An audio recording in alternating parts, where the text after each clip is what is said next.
Kabupaten Natuna sekitar 1-2 tahun yang lalu.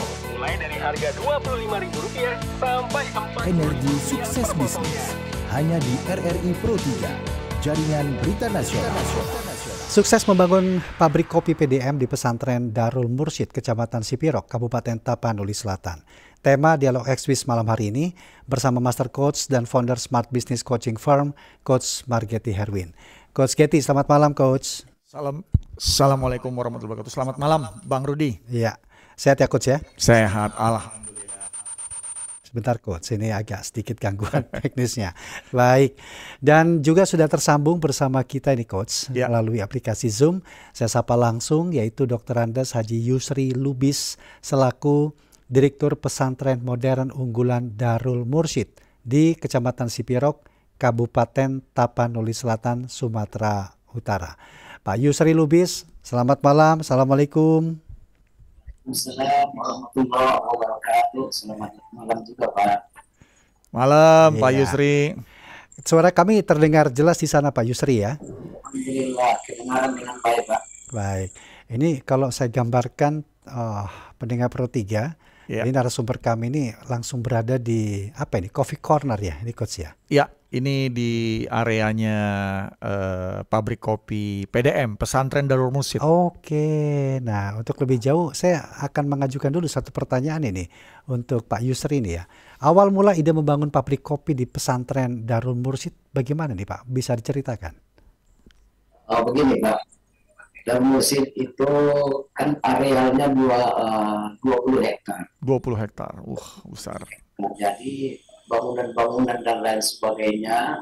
Nah kemudian kita ada daerah hijau yang artinya tidak boleh kita bangun. Halo Pak Yusri. Ya. Wah. Jadi ini gimana? Pesantren Darul Mursyid ini letaknya di kaki Bukit Barisan. Jadi di Kecamatan Sipirok Dalam dan di area. Oke. Nah. Pak Yusri, bisa diulang tadi sempat hilang suaranya Pak. Sinyalnya terputus. Oh iya Pak. Idenya luas kampus Darul Mursyid itu 20 hektar. Ya. Yang sudah kita bangun, dirikan bangunan itu ada sekitar 18 hektar. Jadi ada 2 hektar lahan yang tersisa. Ini kita harapkan dia ruang hijau. Selama ini kita bersihkan saja tanpa menghasilkan. Maka muncul ide dan pemikiran untuk menanam kopi di area yang 2 hektar ini. Nah, jadi setelah kopi ini panen, kita jual ya bentuknya gabah. Nah, namun setelah kita mendalami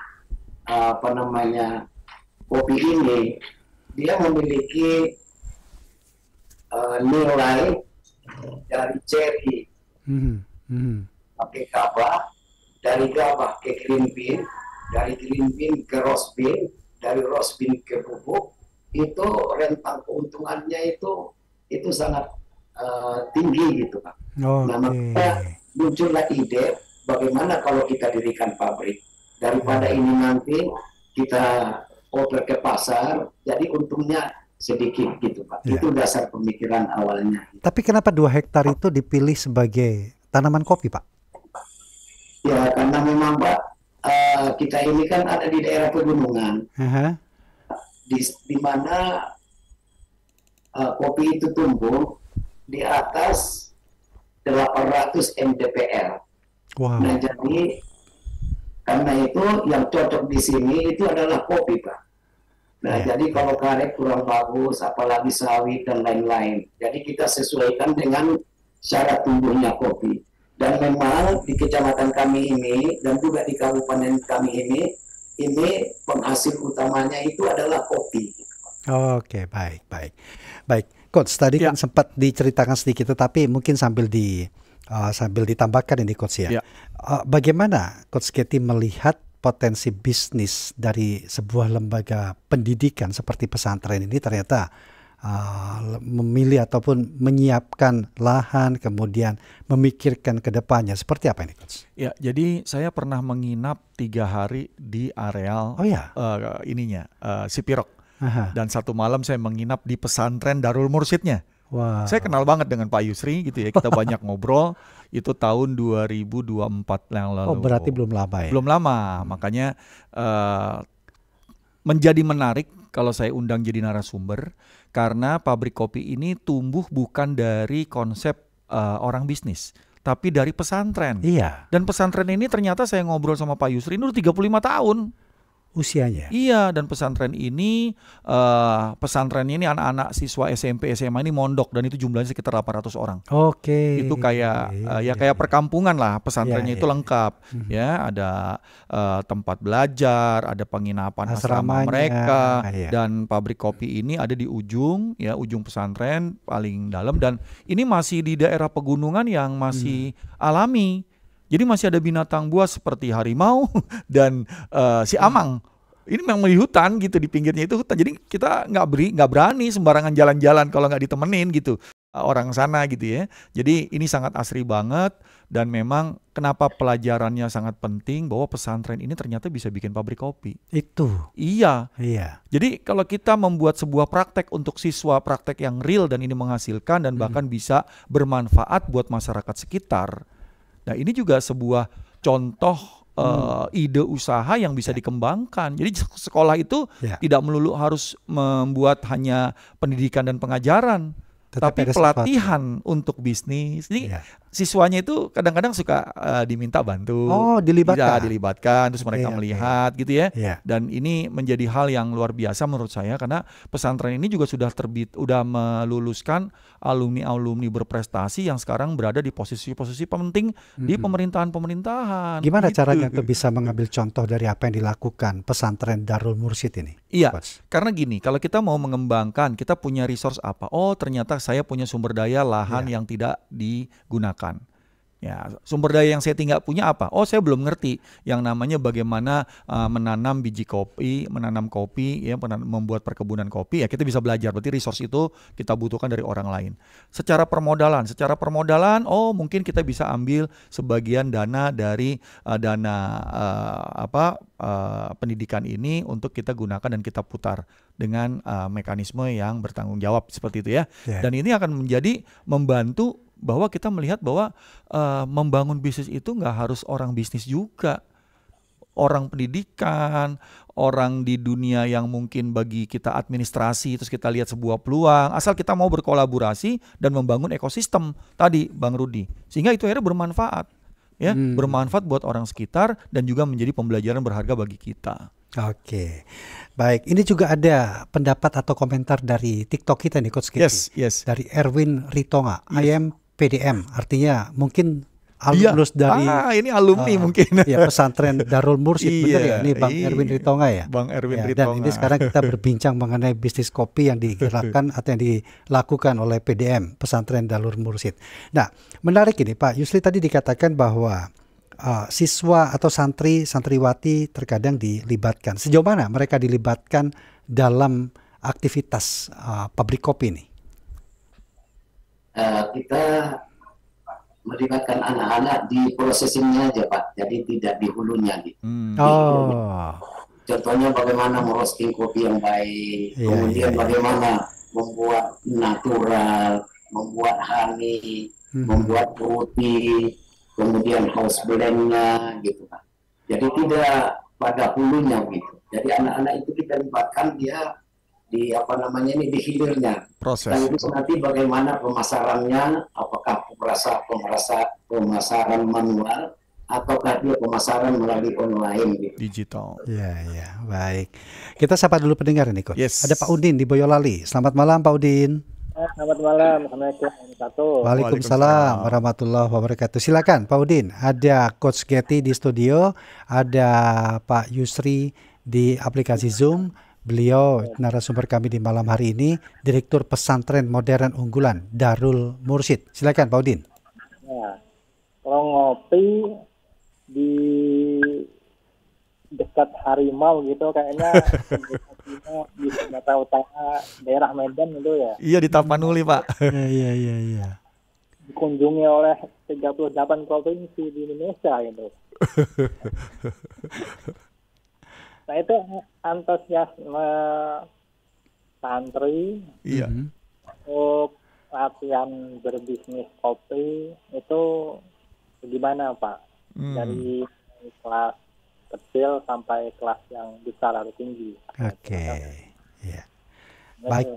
Waalaikumsalam. Terima kasih Pak Udin. Ya, baik. Antusias ya. Iya, Pak Yusri, apakah hal ini juga atau mungkin bisa langsung menanggapi apa yang disampaikan ditanyakan Pak Udin tadi nih Pak Yusri? Kurang jelas tadi pertanyaannya Pak. Oke, antusiasnya bagaimana santri di sana ketika mengetahui bahwa di pondok mereka ini ada sebuah aktivitas bisnis yang menjanjikan, yaitu pabrik kopi. Apa memang diberikan kesempatan ketika ingin belajar bisnis kopinya juga ini Pak? Gimana ini? Antusiasnya sangat biasa. Anak-anak kami yang alumni di samping dia juga kuliah, itu udah ada beberapa orang yang mendirikan kafe. Jadi mereka belajar di sini bagaimana prosesinya, kemudian bagaimana menyeduh kopinya, kemudian bagaimana etika seorang barista, itu semuanya kita ajar. Oke. Di pabrik kita ini lengkap semuanya Pak. Ada grader, ada ahli processingnya, kemudian ada baristanya gitu ya. Nah kemudian ada bagian pemasarannya gitu Pak. Jadi itu semuanya kita ajarkan kepada anak-anak yang memang minat gitu ya. Tapi antusiasnya sangat luar biasa. Saya kasih salah satu contoh Pak. Ada anak kita, santri kita yang di Fakultas Kedokteran di USU. Sambil dia kuliah, dia mau buka kafe Pak.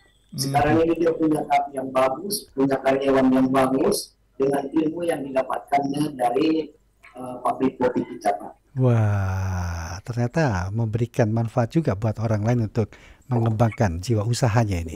Baik, Pak Yusri, Coach, kita sapa lagi nih Coach. Pak Doni kali ini di Banyuwangi. Pak Doni, selamat malam. Halo, selamat malam Mas Rudi. Iya, Pak Doni silakan. Ada Coach Getty dan juga Pak Yusri. Sebelumnya salam sehat ya. Terima kasih, salam sehat juga Pak Doni. Ya. Halo, selamat malam Coach. Yes, Pak Doni. Ya Coach ya. Ya. Ya, langsung ke narasumbernya dulu mengenai kopi. Di daerah saya itu juga banyak sekali perkebunan kopi. Sekarang kopi memang menjadi penyemajunya untuk di saat kita nongkrong atau di saat kita apa. Tapi di bisnisnya Bapak narasumber itu tadi, apakah ketika kita ingin mendapatkan kopi dari Bapak narasumber itu tadi gimana caranya ya? Apakah dijual bebas di pasaran atau kita harus pesen dulu, atau itu yang pertama? Terus apakah ada kopi murni, kopi pahit seperti itu ditambahkan? Soalnya kita itu penikmat kopi tapi yang tambah gula. Wow, luar biasa. Terima kasih. Terima kasih Pak Doni, terima kasih. Salam sehat. Waalaikumsalam. Waalaikumsalam. Ya, Pak Yusri, bisa nggak kopinya itu didapatkan oleh pendengar kita atau daerah lain ini, atau memang diperuntukkan di wilayah sekitar pondok saja nih Pak? Gimana? Ya, untuk mendapatkan PDM kopi sebetulnya sangat mudah. Pelanggan kita dari Jakarta, Bandung, Malang, Surabaya juga ada Pak. Apalagi cuma di Boyolali gitu Pak ya. Banyuwangi. Banyuwangi. Oh sorry, di Banyuwangi. Kemudian kita juga kan sesekali kita ekspor juga ke Swiss, ke Thailand, gitu ya kan. Ada juga ke Brunei gitu Pak. Sesekali. Gitu. Jadi belum tercapai memang target kita ini Pak. Kontrak ekspor kita nanti dengan buyer-buyer yang sudah datang kemari untuk mengikat kerjasama gitu ya. Tapi intinya PDM kopi itu sangat mudah untuk didapat. Halo Pak Yusri. Iya, terputus lagi. Jadi ada Instagramnya. Ada PDM Coffee, Instagramnya ada. @PDM Coffee. PDM Coffee ya. Iya. Dan itu bisa DM ya, dan juga pesan. Itu ada. Nah, ini Pak Yusri udah nyambung lagi nih. Pak Yusri, belum. Oke. Silakan Pak Yusri. Ya, mungkin bisa dilanjutkan Gimana Pak. cara untuk membelinya kalau orang mau membeli PDM Coffee nih Pak Yusri? Oh gitu ya. Bisa dilihat di Facebooknya Pak, di TikToknya, dan juga bisa di Instagramnya Pak. Itu alamatnya lengkap gitu ya. Ya, PDM Coffee gitu. Jadi sudah ada di sosial media dan tidak sulit untuk ditemukan gitu Pak Yusri ya. Ya, benar Pak. Iya. Baik, sekarang saya ke Coach Get. Ini menarik ya Coach ya, lembaga pendidikan tetapi ternyata melihat suatu celah usaha yang cukup menarik. Nah, bagaimana keseimbangan antara satu fungsi sebagai lembaga pendidikan tetapi juga ingin mengembangkan kewirausahaan di dalamnya nih Coach? Ya, jadi saya kenal koperasi, namanya koperasi ya, Koperasi Kopi Pesantren Darul Mursyid. Oke. Saya tahu pabrik kopi ini karena mendapatkan proyek dari Kementerian Koperasi untuk saya mendampingi mereka dari koperasi tradisional menjadi modern.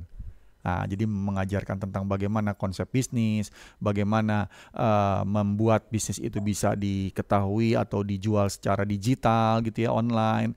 Dan saya memang waktu di sana itu menginap, saya di pabrik kopinya, ini peralatannya lengkap, Bang Rudi. Peralatan lengkap dan juga pekerjanya itu benar-benar pekerja yang berbeda dari pendidikannya.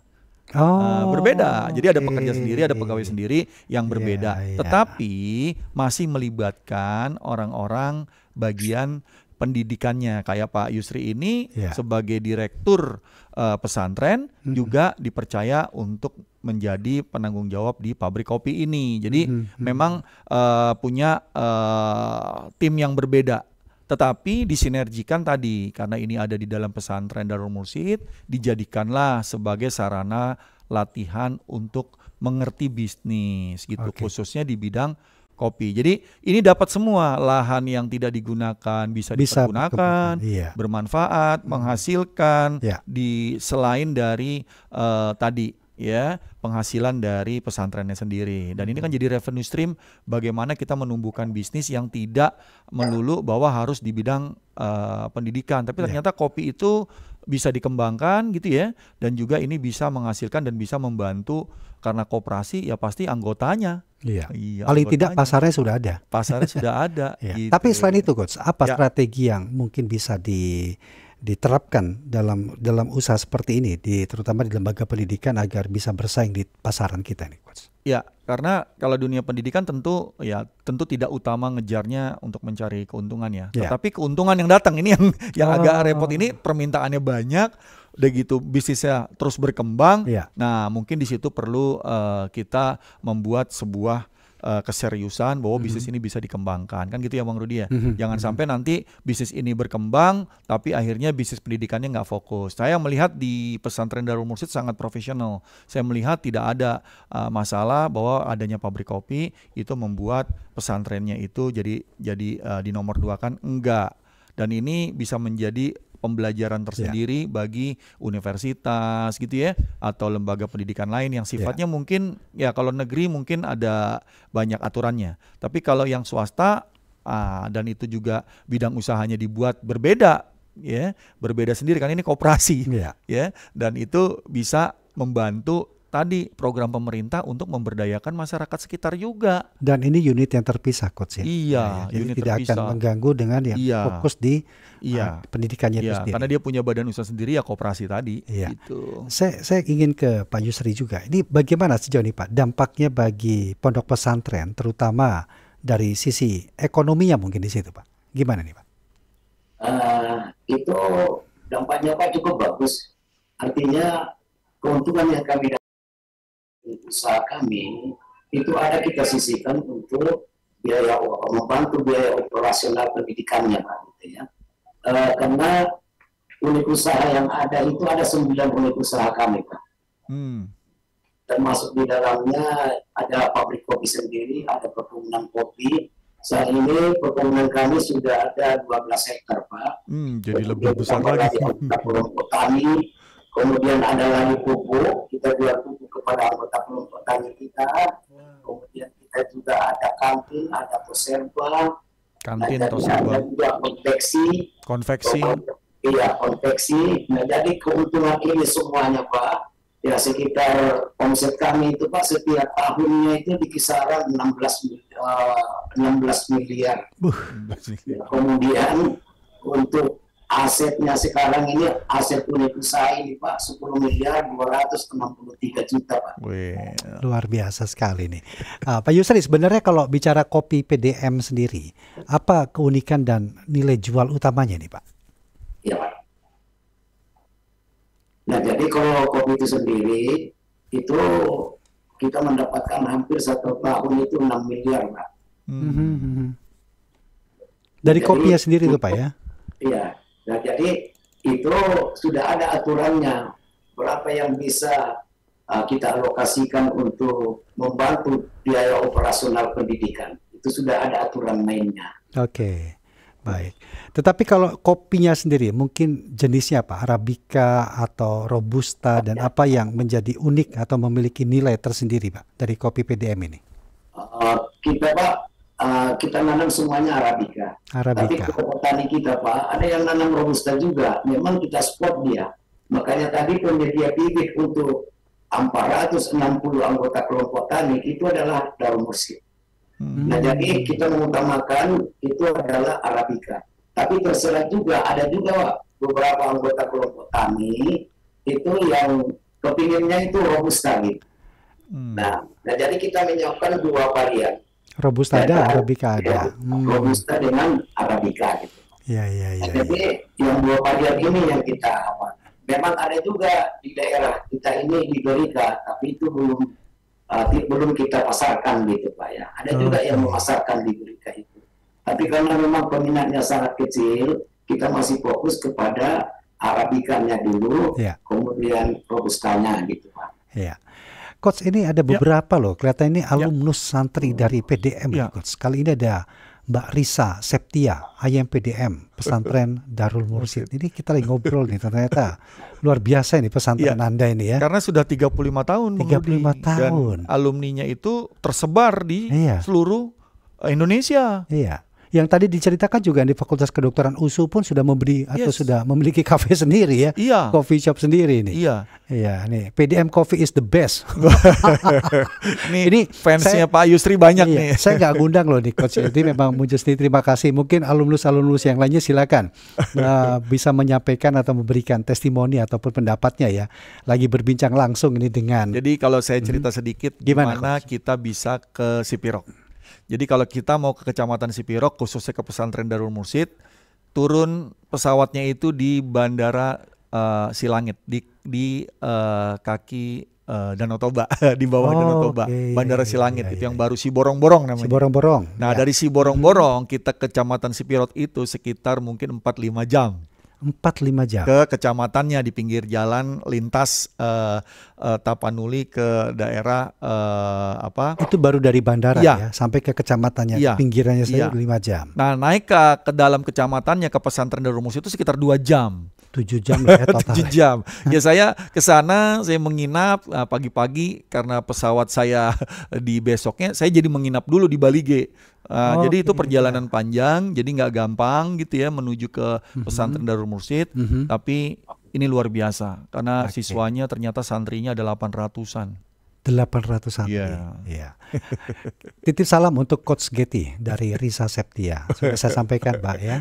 Nah, Coach, ini menarik. Apakah pesantren itu bisa menjadi inkubator bisnis, Coach? Bisa banget. Bisa Kalau banget. Melihat cerita dari Pak Yusri ini kan. Iya. Dengan memanfaatkan lahan sendiri, kemudian berinovasi, bahkan sekarang pendapatan per tahunnya sudah 16 M dengan aset yang luar biasa.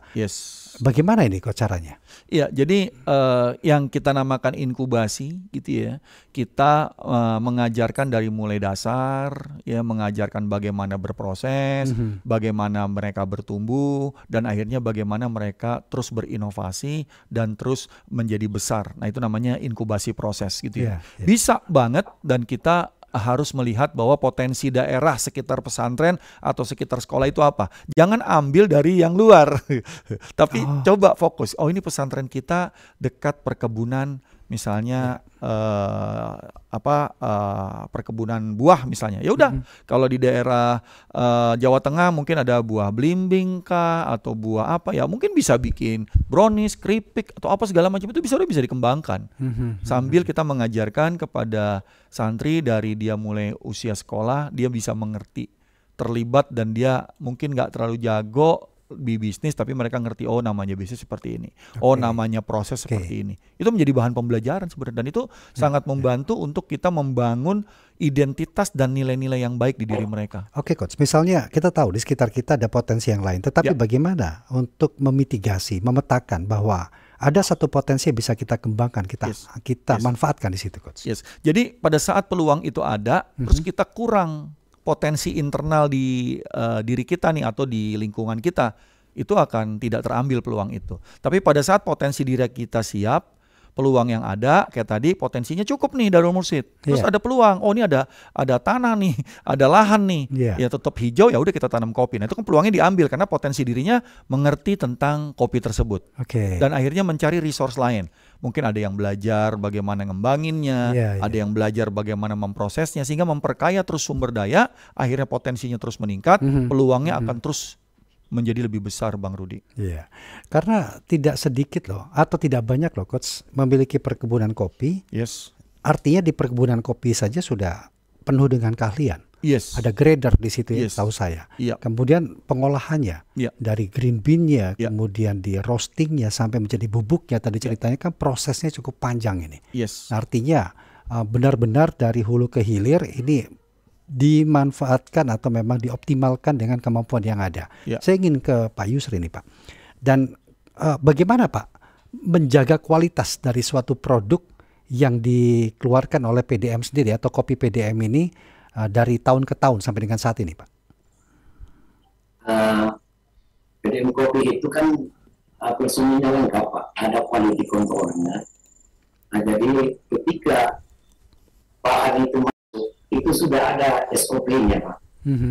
Apakah itu dari kopi kita sendiri, apakah itu kopi dari anggota kelompok tani kita, gitu. Jadi di situ sudah ada SOP-nya. Salah satu contoh ya, masuk cherry itu masuk dulu ke ruang tabung namanya, Pak. Jadi ada bak besar diisi air dari semua kopi itu sebelum digiling, masukkan dulu di situ. Baru setelah itu mana yang terapung itu kita ambil, Pak. Jadi yang kita giling itu, yang kita proses itu adalah yang benang saja. Ini dalam yang berbenang saja. Ini dalam rangka menjaga kualitasnya. Nah, tambah lagi nanti kita pada proses berikutnya ada proses fermentasi, kemudian pencucian, penjemuran. Penjemuran kita ada juga lantai jemurnya juga dong. Nah setelah itu dia jadi green bean. Ini di sini dia, Pak. Ketika sudah jadi green bean, kita masuk dulu ke mesin mesin sortir.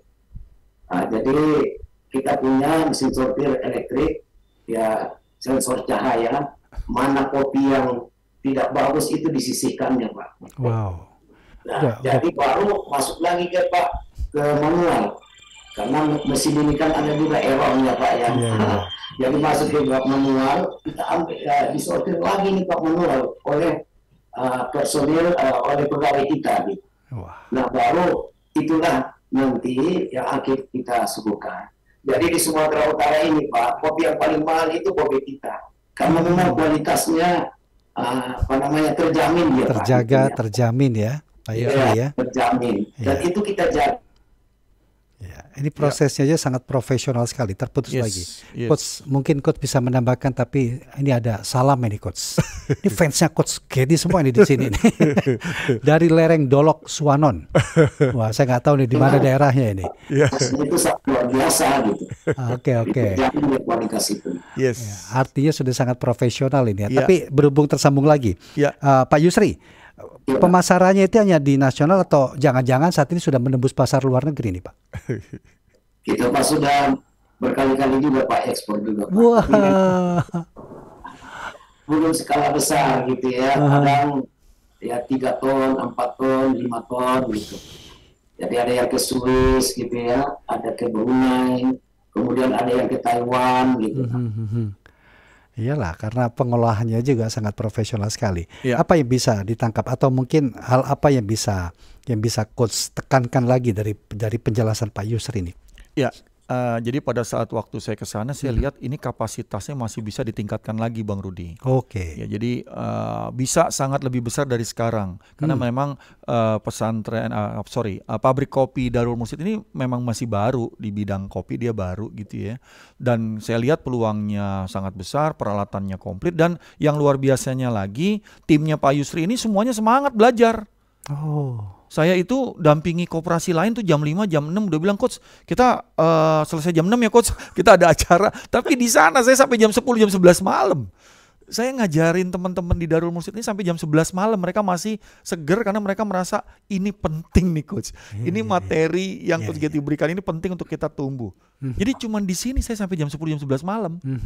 Saya bilang, wah ini Bapak semua nggak ngantuk? Enggak Coach, saya ini datang jauh-jauh. Jadi ada beberapa koperasi, karena kita ke Darul Mursyid ternyata diundang juga dari koperasi-koperasi sekitar yang mungkin jaraknya jauh, karena memang jarang sekali memberikan materi ini. Teman-teman Darul Mursyid mengundang. Jadi sekalian. Tapi itu saya tanya, Pak kesini, saya 9 jam naik motor. 9 jam naik motor. Wah itu. Saya jadi penasaran nih, kalau dalam konteks seperti PDM dan juga beberapa koperasi tadi, apa penekanan coaching yang diberikan ini Coach? Ya jadi gini, kalau ditanya, emang Coach Getty jago kopi? Saya nggak jago kopi. Bahkan saya ngerti kopi karena diajarin sama teman-teman yang saya dampingin gitu. Tapi yang saya berikan adalah bagaimana metodologi cara berpikir melihat peluang. Itu yang saya latih. Bagaimana teman-teman ini mengerti bisnis model apa yang tepat. Bagaimana teman-teman melatih proses apa yang sangat efisien sehingga kita bisa menata dengan kemampuan kita yang terbatas, tapi frame kerjanya sudah terpola. Nah itu yang saya latih. Kalau ditanya, Coach emang punya pabrik kopi ngelatih saya? Ya enggak. Kalau cari orang yang punya kopi dan suruh ngelatih kopi, itu namanya mentor, bukan coach. Pelatih bola belum tentu harus jago main bola. Yes, tapi dia mengerti. mengerti pola untuk siapa yang dilatih, kan gitu Bang Rudi. Nah saya tersertifikasi seorang bisnis coach karena saya diajarin bagaimana memetakan, memapping pola-pola dalam sebuah bisnis. Bagaimana kontrol, bagaimana menumbuhkan yang namanya customer dan cash flow, bagaimana melakukan itu secara konsisten, terstruktur, terarah, terkontrol. Nah, seperti itu sebenarnya. Pak Yusri, berarti setelah ketemu Coach Getty, apa ini rencana ekspansi? Cuma sekali loh, saya baru ke situ sekali gitu kan, begitu online. Karena kalau tiap hari ke sana, waduh, saya bisa sebulan. Perjalanan dari bandara menuju ke pesantren 7 jam ini. 7 jam. Oke, apa ya rencana ekspansi ke depan ini, Pak Yusri? Kita akan menambah lagi unit-unit usaha yang memungkinkan. Saya melihat di sini masih banyak hal-hal yang memungkinkan untuk kita kembangkan. Salah satu contoh perikanan. Karena di daerah kami ini ikan emas itu adalah ikan adat istilahnya. Jadi apabila ada orang pesta harus ada ikan emasnya. Meskipun umpamanya 1.000 tamu kita, harus kita menyiapkan 1.000 potong ikan emasnya, tambah lagi yang lain-lain. Dan jadi saya melihat ini satu peluang gitu ya. Apalagi daerah kita ini kan pengairannya cukup bagus, kemudian airnya jernih, maka ikan dari daerah kami ini jauh lebih enak daripada di daerah panas gitu ya. Beda ya. Masalah air dan lain-lainnya gitu Pak. Jadi kehadiran Coach Getty ke Darul Mursyid ini alhamdulillah membuka wawasan kita untuk bagaimana kita menciptakan sebuah bisnis di pesantren kita ini, khususnya ya bisnis yang menggurita lah Pak gitu ya. Tidak hanya cukup di 9 unit usaha gitu ya. Nah, jadi saya banyak masukan dari beliau bagaimana kita memandang lingkungan itu, bahwa di situ juga ada bisnis kalau kita bisa jeli melihat gitu ya. Ini oleh yang sangat berharga dari Coach Getty untuk luar biasa. Dan khusus lagi untuk teman-teman kita yang hadir ketika diadakan pelatihan di pesantren ini. Tapi memang narasumbernya mantap-mantap ini Pak Yusri dihadirkan di sini ini. Iya, Coach kita ada pendengar. Ibu Dinda di Bogor. Ibu Dinda. Selamat malam Bu Dinda. Halo Bung Rudi, jangan dilupakan lagi aku ya Bung Rudi ya. Kok baru masuk ini Bu? Iya, Coach Getty selamat malam. Malam Bu Dinda. Ya. Ini info aja, Selasa lalu. Iya. 4 line telepon Pro 3 itu nggak bisa dihubungi. Oh iya. Pantesan Ibu nggak nelpon. Iya, nggak ada yang bisa dihubungi. Udah ini lain telepon kenapa, ada apa gitu. Masa ya Bu ya? Tapi kita ngubungin narasumber loh Bu, padahal itu ya. Kecewa deh beneran minggu lalu itu bener. Tapi minggu lalu memang nggak ada yang nelpon. Oh. Nggak bisa dihubungi lain teleponnya. Mungkin rusak kali ya. Oke. Iya. Terima kasih Bu infonya. Mohon maaf nih ya kalau memang ada kesalahan yang tidak kami sadari nih Bu ternyata. Iya. Ini kan apa aku ini tulis di RRI digital. Coba baca masih ada kok cek. Iya Ibu. Memang nggak bisa dihubungi. Baik. Silakan Bu Dinda. Silakan Bu Dinda. Siapa namanya Pak Yusri. Pak Yusri Lubis. Pak Yusri, serasa mengobrol sama Pak Menteri nih. Pak Yusri, selamat malam Pak Yusri, assalamualaikum. Waalaikumsalam. Ya. Alhamdulillah sehat Pak Yusri, juga sehat dan tetap semangat ya Pak Yusri ya. Cukup dengar aja ceritanya udah semangat terbangun nih Pak Yusri. Apalagi dengar suara Coach Getty Pak Yusri. Luar biasa. Coach Getty dan Pak Yusri. Yes Bu. Kalau di pesantren itu kan sepertinya anak-anak pelajarannya kan padat ya. Karena memang kalau pesantren kan ya lain dengan sekolah biasa gitu ya. Iya. Apakah untuk menanam begitu ada waktunya tersendiri begitu Pak Yusri? Sepertinya itu pertanyaan Pak Yusri. Apa yang didapat semangat apa atau inovasi apa yang didapat, motivasi apa yang didapat dari Coach Getty? Oke, Bu Dinda. Terima kasih. Baik. Bu Dinda. Terima kasih. Iya. Salam Bu Dinda. Waalaikumsalam warahmatullahi wabarakatuh. Silakan Pak Yusri mungkin bisa memberikan jawaban atau tanggapan apa yang ditanyakan Ibu Dinda tadi nih. Yang terakhir tadi udah sempat saya sampaikan juga bahwa adanya Coach Getty di tempat kita ini yang membuka pikiran kita untuk melihat peluang apa saja yang memungkinkan untuk kita kembangkan dengan melihat lingkungan yang ada. Kita tahu bahwa Allah menciptakan manusia, menempatkan manusia di satu tempat. Di situ sudah ada disiapkan Allah tempat dia berusaha untuk hidupnya. Jadi ya kalau kami di sini memang sawah, tapi sawah di sini adalah berkolam-kolam. Ini akan kami manfaatkan untuk menambah unit usaha kami lagi.